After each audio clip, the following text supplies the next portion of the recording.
Se défendre, oui, sans toutefois dépendre des États-Unis. Une hausse significative des dépenses militaires au sein de l'Alliance s'impose. Le secrétaire américain à la Défense, Pete Hegseth, à Bruxelles ce jeudi, souligne l'effort de l'OTAN dans ce sens. Pete Hegseth se félicite de voir l'OTAN très proche d'un accord pour dépenser plus pour sa sécurité.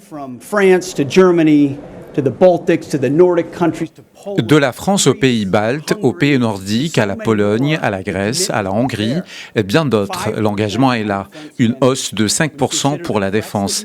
Quand vous considérez les menaces auxquelles nous faisons face, l'urgence dans le monde, c'est critique.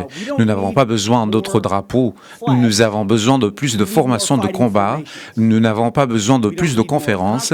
Nous avons besoin de plus de capacité, de puissance. Des alliés européens inquiets d'un éventuel désengagement américain de leur continent et face à la menace russe, à quelques exceptions près.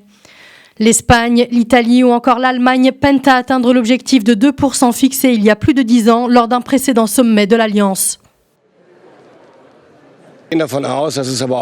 Nous supposons donc, mais ce n'est qu'une estimation approximative pour être clair, que nous aurons besoin d'environ 50 000 à 60 000 soldats supplémentaires dans les forces armées permanentes par rapport à aujourd'hui.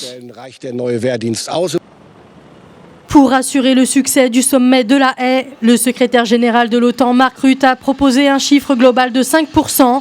Mais sous la forme d'une addition de 2 types de dépenses. Il propose de porter le niveau des dépenses militaires stricto sensu à 3,5% du PIB d'ici 2032 et dans le même temps de porter à 1,5% du PIB toutes celles liées à la sécurité au sens large, comme la protection aux frontières, la mobilité militaire ou encore la cybersécurité.